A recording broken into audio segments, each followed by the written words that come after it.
अतिसौम्य अतिरौद्रायै नतः तस्यै नमो नमः।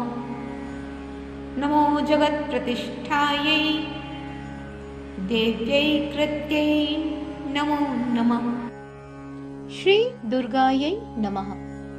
पंचम अध्याय। देवताओं द्वारा देवी की स्तुति। चंडमुंड के मुख से अंबिका के रूप की प्रशंसा सुनकर शुंभ का उनके पास दूत भेजना और दूत का निराश लौटना। ओम। इस उत्तर चरित्र के रुद्र ऋषि हैं, महासरस्वती देवता हैं, अनुष्टुप छंद है, भीमा शक्ति है, भ्रामरी बीज है, सूर्य तत्व है और सामवेद स्वरूप है। महासरस्वती की प्रसन्नता के लिए उत्तर चरित्र के पाठ में इसका विनियोग किया जाता है।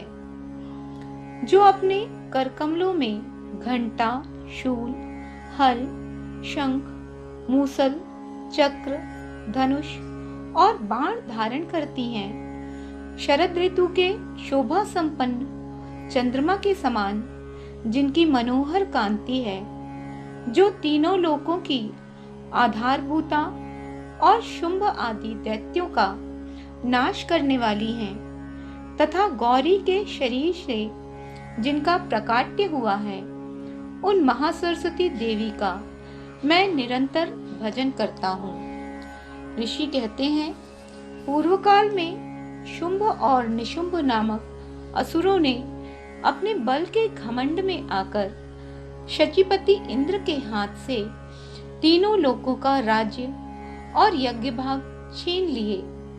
वे दोनों ही सूर्य, चंद्रमा, कुबेर, यम और वरुण के अधिकार का भी उपयोग करने लगे।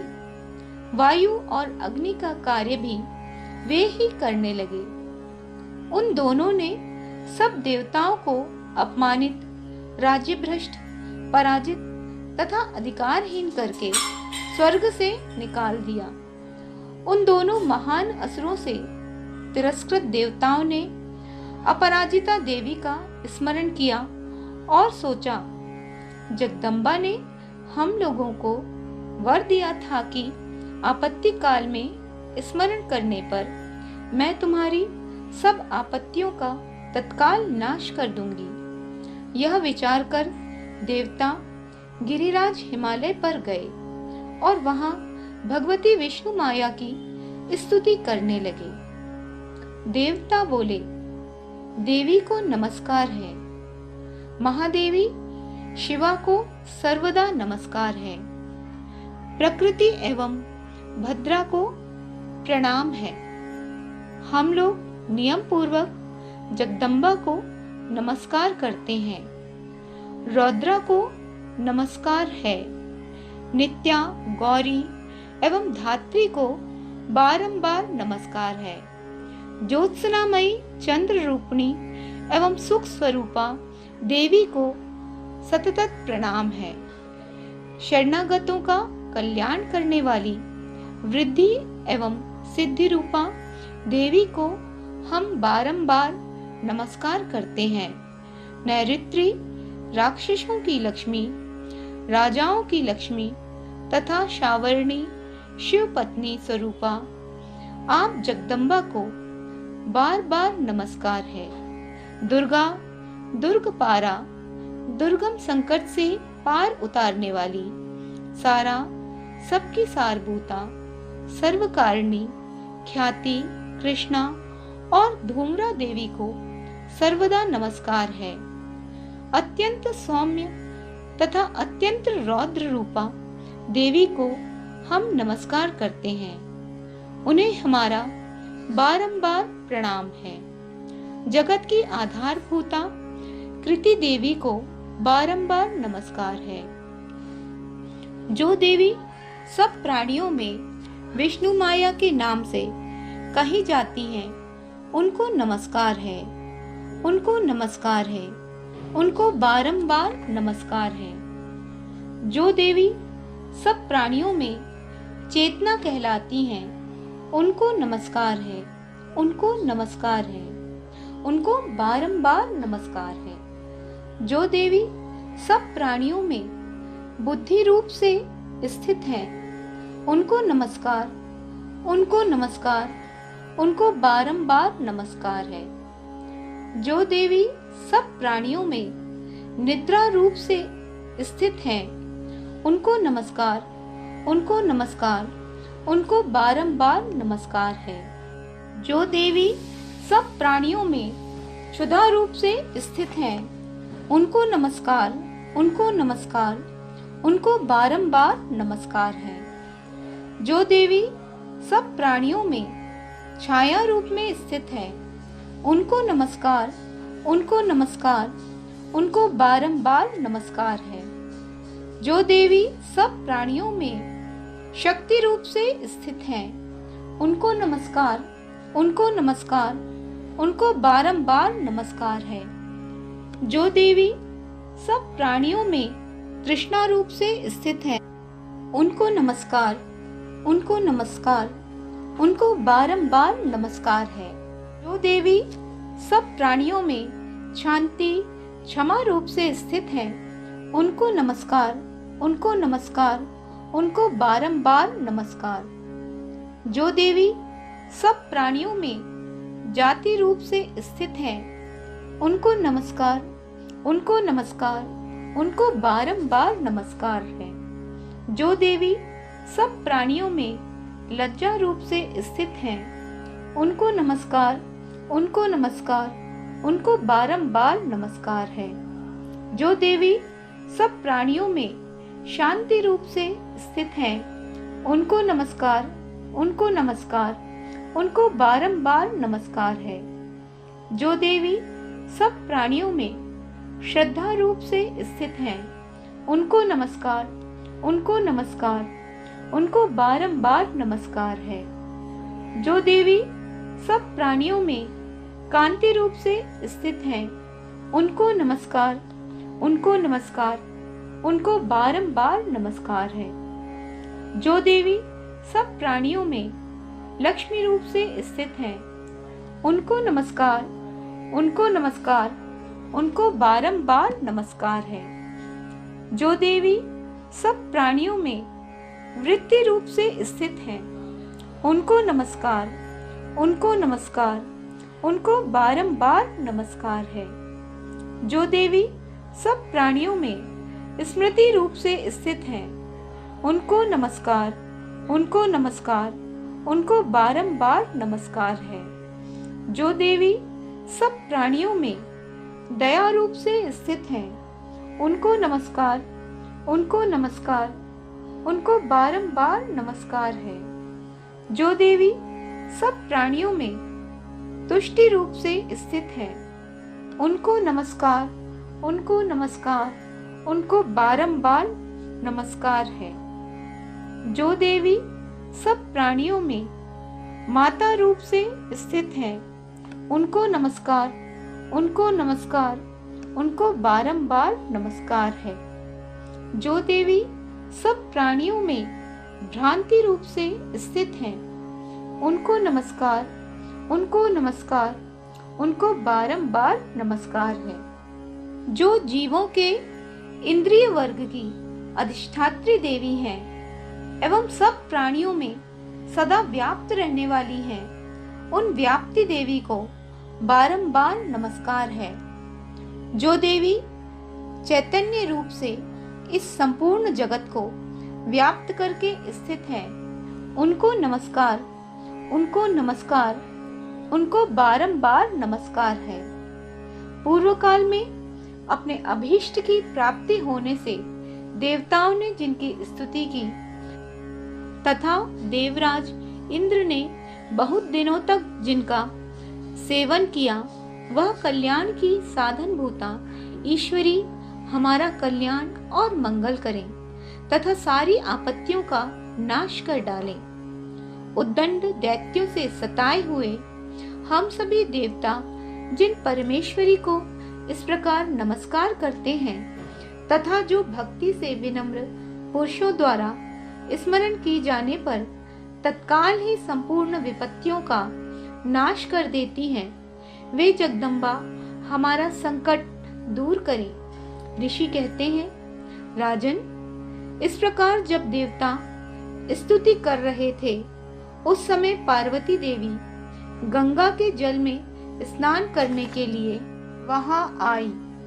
उन सुंदर भौहों वाली भगवती ने देवताओं से पूछा, आप लोग यहाँ किसकी स्तुति करते हैं?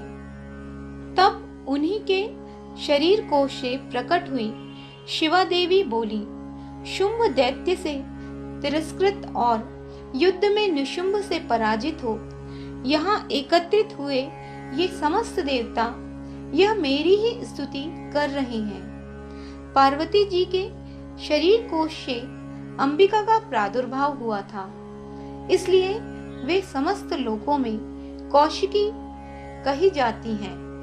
कौशिकी के प्रकट होने के बाद पार्वती का शरीर काले रंग का हो गया, अतः वह हिमालय पर रहने वाली कालिका देवी के नाम से विख्यात हुई।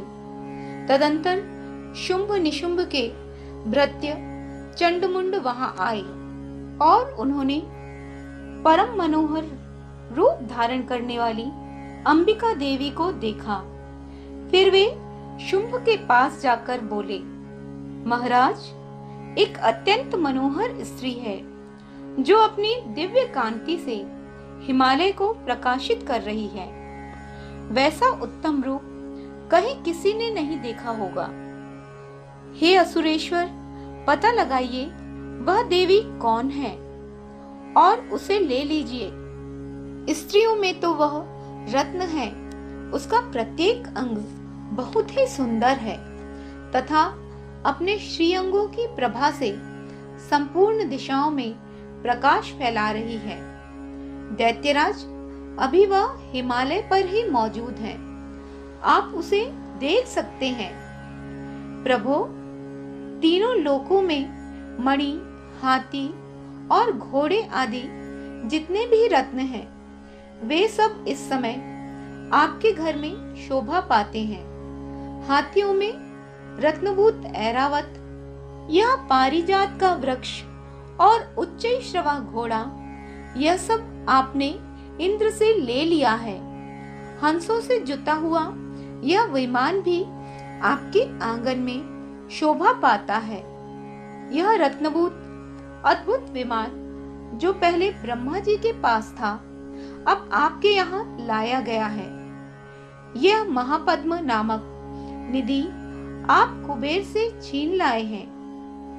समुद्र ने भी आपको किंजलकनी नामक माला भेंट की है, जो केसरों से सुशोभित है और जिसके कमल कभी कुम्हलाते नहीं हैं। सुवर्ण की वर्षा करने वाला वरुण का छत्र भी आपके घर में शोभा पाता है तथा यह श्रेष्ठ रथ जो पहले प्रजापति के अधिकार में था, अब आपके पास मौजूद है।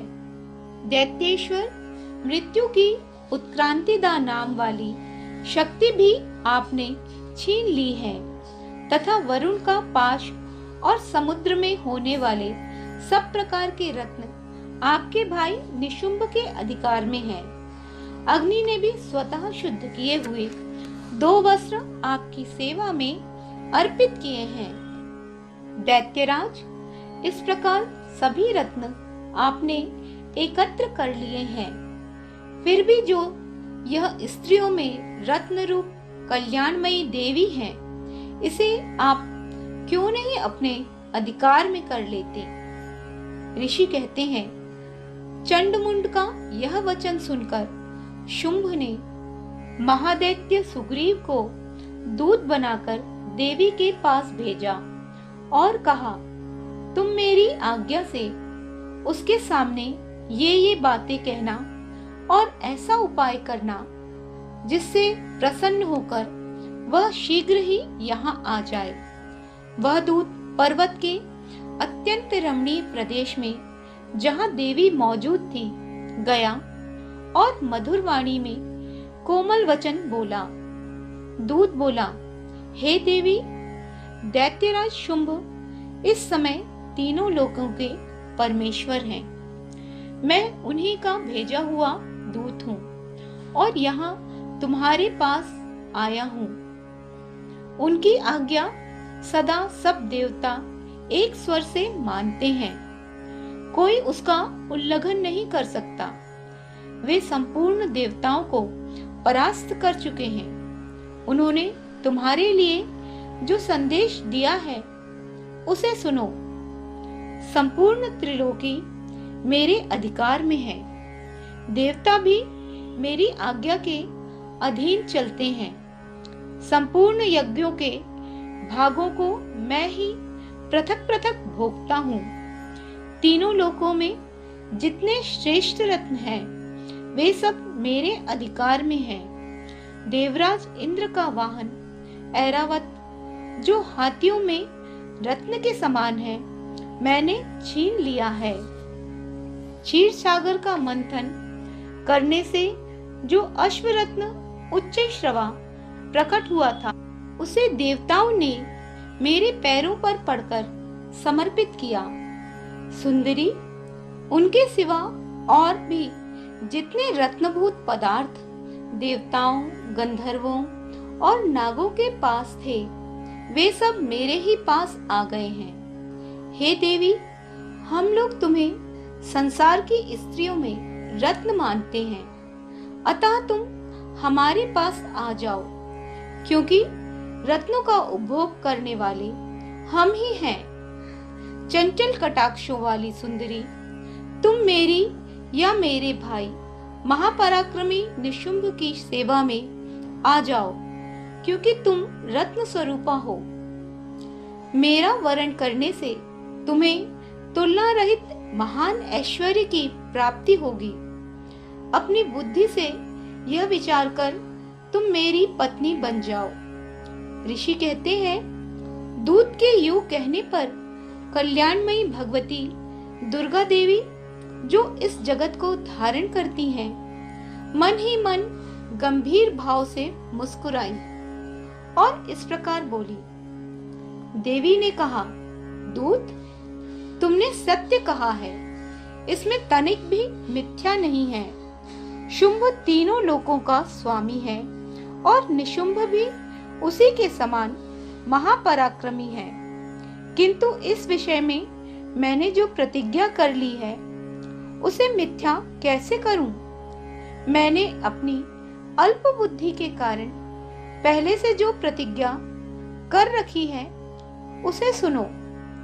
जो मुझे संग्राम में जीत लेगा, जो मेरे अभिमान को चूर्ण कर देगा तथा संसार में जो मेरे समान बलवान होगा, वही मेरा स्वामी होगा।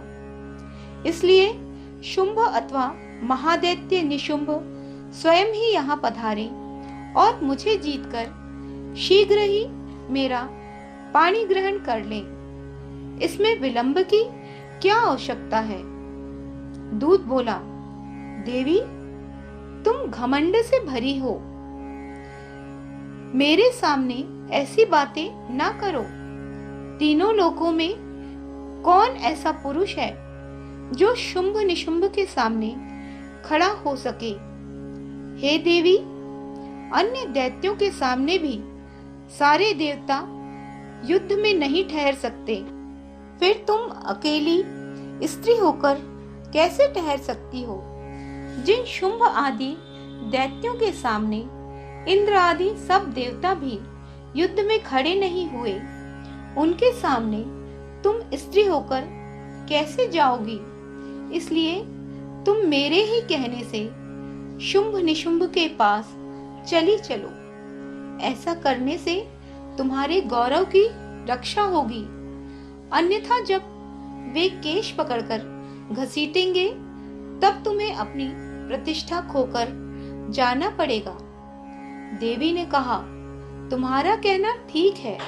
शुंभ बलवान है और निशुंभ भी बड़े पराक्रमी हैं, किंतु क्या करूं? मैंने पहले ही बिना सोचे समझे प्रतिज्ञा कर ली है, अतः अब तुम जाओ। मैंने तुमसे जो कुछ कहा है, वह सब दैत्यराज से आदर पूर्वक कहना, फिर वे जो उचित जान पड़े करें। इस प्रकार श्री मार्कंडेय पुराण में सर्वाणिक मतवंतर की कथा के अंतर्गत देवी महात्म्य में देवी दूत संवाद नामक 5वां अध्याय पूर्ण हुआ।